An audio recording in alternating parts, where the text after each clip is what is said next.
ఈ దరిద్రపు నరేంద్ర మోడీ అధికారంలోకి వచ్చినప్పటి నుంచి ఎప్పుడు ఇది దేశంలో ఏ బాంబు తెలియదు, పుల్వామా ఎప్పుడు ఏ జవాన్ చచ్చిపోతారో తెలియదు, ఎప్పుడు అమాంతం ధరలు పెరుగుతాయో తెలియదు. అది గ్యాస్ రేటు కావచ్చు, పెట్రోల్ రేటు కావచ్చు, మంచినీళ్ళ రేటు కావచ్చు, ఏ ధరలు పెరుగుతాయో తెలియదు. ఏ ముస్లిం ఏ హిందూ నమ్ముతాడో తెలియదు, ఏ హిందూ ఏ ముస్లిం నమ్ముతాడో తెలియదు. మణిపూర్ లాగా ఏ క్రైస్తవుల బట్టలు ఆడతారులే రోడ్ల మీద తిప్పుతారో తెలియదు. ఇటువంటి భయభ్రాంతులలో నిత్యం ప్రజలు బతుకుతా ఉన్నారు ఈ ఏమంటారు నరేంద్ర మోడీ గారు అధికారంలోకి వచ్చినప్పటి నుంచి. ఇరాకు, ఇజ్రాయెల్, అమెరికాలో అయ్యో దేశాలు కొట్టుకుని వాళ్ళు యుద్ధాలు చేసుకుని వాళ్ళ ప్రధానులు చచ్చిపోతే మనకింది, బతుకుతా మనకింది అని కోసేపు అనుకున్నాం. మన ప్రధాని అయితే మన కోసం ఆలోచించాలి, మన కోసం పని చేయాలి కదా. పొద్దున్న లేవగానే 15 లక్షల రూపాయలు సూట్ వేసుకొని స్పెషల్ ఫ్లైట్లు వేసుకొని విదేశాలు తిరిగి వచ్చి రానటువంటి ఇంగ్లీష్ లో ఫోటో మాట్లాడి ఫోటోలు దిగి దాన్ని లక్షల కోట్ల రూపాయలు పెట్టి ప్రచారం చేసుకుని డబ్బా కొట్టుకోవడానికి కాదు కదా నరేంద్ర మోడీ గారు ఉన్నది. నరేంద్ర మోడీ గారు దేశ ప్రజలకు జీతగాడు. బండి సంజయ్ భాషలో చెప్పాలంటే గతంలో ఉన్నటువంటి ముఖ్యమంత్రి జీతగాడు అయినప్పుడు రాష్ట్ర ప్రజలకు దేశ ప్రజలకు కూడా నరేంద్ర మోడీ జీతగాడు కదా. మరి ఆ 56 ఇంచుల ఛాతి పైల్వాను, మరి ఆ జీతగాడు, ఆ మోతేవారి, ఆ తురుం ఖాను, ఆ గార్కారి ఏం చేస్తుండు? దేశంలో పెద్ద ఎత్తున ప్రజలందరూ చర్చించుకుంటుంటే లేదు మేరా సాక్షియో మిత్రో సాథియో మీకు ఎటువంటి భయభ్రాంతులకు గురి కావాల్సిన అవసరం లేదు, మీకు ఎటువంటి ప్రమాదం లేదు. గ్యాస్ సిలిండర్ ధరని ఇంకొక 100 రూపాయలు తగ్గించి మీకు అందుబాటులోకి తీసుకొస్తాను. ప్రెస్ మీట్ పెట్టి ఎందుకు చెప్పడు?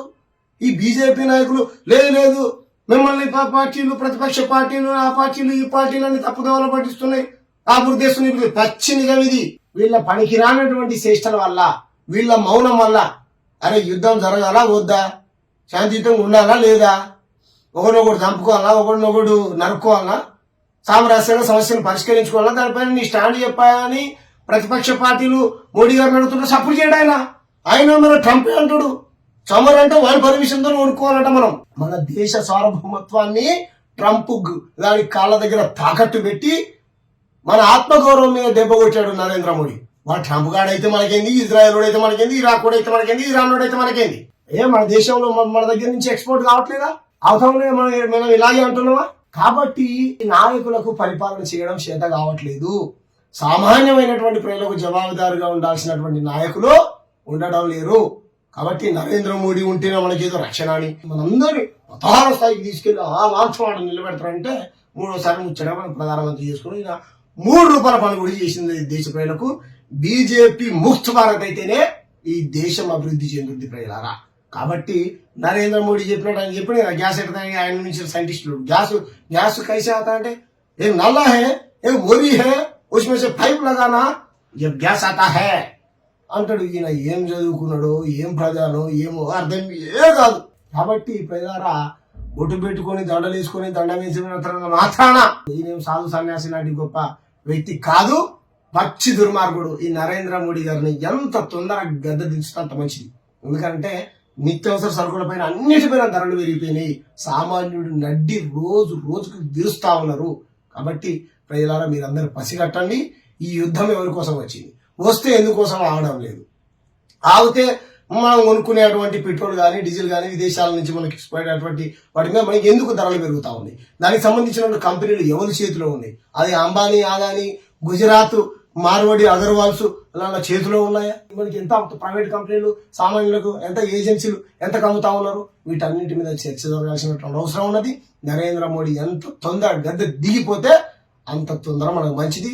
గతంలో మన్మోహన్ సింగ్ గారు ఉన్నప్పుడు బీజేపీ మహిళా నాయకురాలు రాజ్యాంగం ఉన్నదా 30 రూపాయలు గ్యాస్ ధర పెరిగితే ఢిల్లీ పార్లమెంట్ ముంగట ఈ బీజేపీ వాళ్ళు కింద పాయింట్ పైన అంగి ఇప్పుకొని కైసా హే రేట్ పడగా ఇప్పుడు మరి ఇప్పుడు ఒక పాయింట్ అంగే ఇప్పుడు అప్పుడు 350 రూపాయలు ఉన్నాయి, ఏకంగా ఇప్పుడు 960 రూపాయల పై చెరుకు ఇంకా ధర పెరుగుకుంటూ పోతుంది. మరి ఇప్పుడు ఏం ఇప్పుకొని తిరగాలి?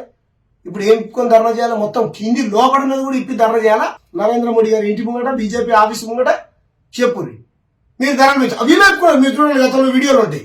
కాబట్టి ప్రజలారా మీరు పసిగట్టండి. అన్ని ధరల్ని పెంచి సామాన్యుని నడ్డి విరిచి కొన్ని పెద్ద బడా కంపెనీలకు ప్రయోజనం చేకూర్చేలాగా ఈ నరేంద్ర మోడీ పనిచేస్తున్నాడు. మీరు పసిగట్టండి. మళ్ళీ మనం కట్టెల పొయ్యి పెట్టుకోవాలి. ఆ కట్టెల పొయ్యి పెట్టుకుంటే మీకు తెలియదు ఏమున్నది. గతంలో చాలా మంది అనాలిసిస్ చెప్పి రీసెర్చ్ చేసి చెప్పారు కదా, ఆ పొగ, ఆ మంట, ఆ నుంచి వచ్చేది ఆ బూడిద అంతా కడుపులో పోయి రకరకాల రోగాలు వచ్చినాయి. ఆ కట్టెలు పెట్టుకుందామన్నా అడవులు కూడా ఉండేటువంటి పరిస్థితి లేదు. ఆ అడవుల్ని కూడా అంబానీ ఆదాయాలు కట్టిపెట్టారు. కట్టెలు కొనుక్కునేటువంటి పరిస్థితి వచ్చింది. బర్రెలు గోరు ఆవులు పశువులు వేసే పెండను కూడా కొనుక్కునేటువంటి పరిస్థితి తీసుకుని నీళ్ళని కొనుక్కుంటాం, అన్నిటిని కొనుక్కుంటున్నారు. గ్యాస్ కొంటారు. రేపు పొద్దున పీల్చేటువంటి గాలిని కూడా వీళ్ళు అమ్మి ఈ పెట్టుబడిదారులు ఆక్సిజన్ కంపెనీలు పెట్టినా ఆశ్చర్యపోవాల్సినటువంటి ఇది లేదు. కాబట్టి తస్మాత్ జాగ్రత్త, పసిగట్టండి. ఈ పెట్టుబడిదారుల ప్రభుత్వాలని కూలగొట్టండి, పేదల ప్రభుత్వాలను ఏర్పాటు చేయండి.